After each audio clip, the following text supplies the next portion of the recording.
Ngiye kukubwira ibihuha bitanu twabeshywe kuri Aisha Speed, maze ubundi ibyo bihuha bitanu biragutangariza niba Aisha Speed ari buze mu Rwanda cyangwa atahaza kubera impamvu eshanu ngiye kuvuga. Wowe witondere impamvu ya nyuma, kuko impamvu ya nyuma niyo yonyine ishobora kuba yakubwira ko Aisha Speed ari bugere mu Rwanda cyangwa atari buhagere. Wowe tega amatwi njyewe ndi Bowaze wumva. Rero dore igihuha cya mbere twabeshywe. Igihuha cya mbere twabeshywe ni uko Speed atigeze yakagera muri South Africa. Aisha Speed yigeze agera muri South Africa.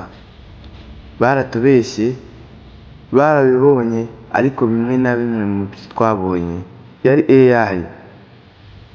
Rero icyo gihuha nubwo AI ikomeje kugikoraho cyane, yo mu kanya gatoya murabibona yatangiye kugaruka ku Rwanda ko yahageze kandi atarahagera.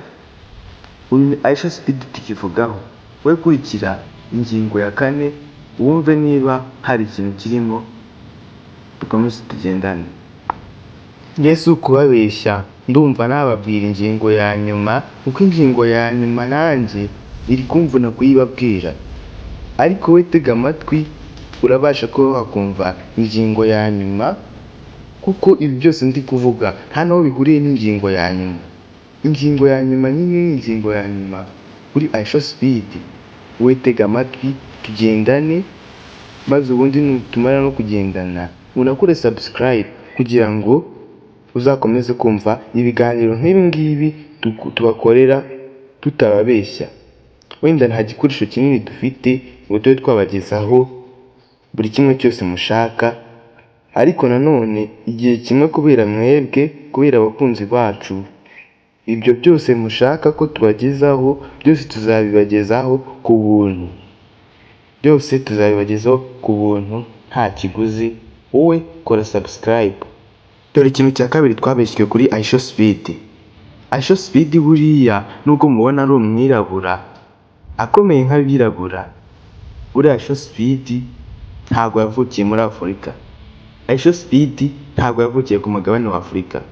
Aisha Speed yavukiye ku mugabane wa Amerika, aho wakita nk'aho ari umugabane w'abirabura n'ubundi, kuko umugabane wa Afurika buriya abazungu bawubamo nabo ntabwo ari abazungu, ni Abarabu, ariko ni kimwe n'umugabane wa Amerika. Umugabane wa Amerika wo utuwemo n'abazungu benshi ariko n'abirabura benshi. Mbese ugiye kureba wasanga abazungu ndetse n'abirabura muri Amerika banganya umubare, cyangwa abirabura ari benshi ku bazungu. Ikintu cya gatatu twabeshywe kuri Aisha Speed.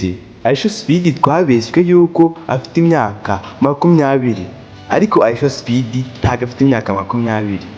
Aisha Speed afite imyaka 26. Abantu benshi ntabwo babizi. Abantu benshi ntabwo babizi, bo bumva amabwire gusa. Dore ikintu cya 4 twabeshywe. Ikintu cya 4 twabeshywe, Aisha Speed buriya ntabwo ari role model wa Cristiano Ronaldo, ahubwo Aisha Speed ni role model wa Pele. Pele niba mumuzi, nubwo yapfuye yitabye Imana muri 2023, ariko Aisha Speed ntabwo ari role model wa Cristiano Ronaldo. Ujye umufata nka role model wa Pele. Ese waba wamaze gukora subscribe? Waba wamaze gukora like se?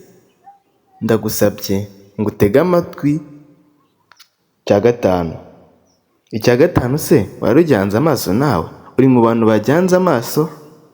Rero reka tugisohore. Aisha Speed buriya, iki ni ikintu cya 5 batubeshye. Icya 5 batubeshye rero. Aisha Speed ntabwo bigeze batubwira ko Aisha Speed ari umuhanzi, ntabwo bigeze batubwira ko ari umukinnyi.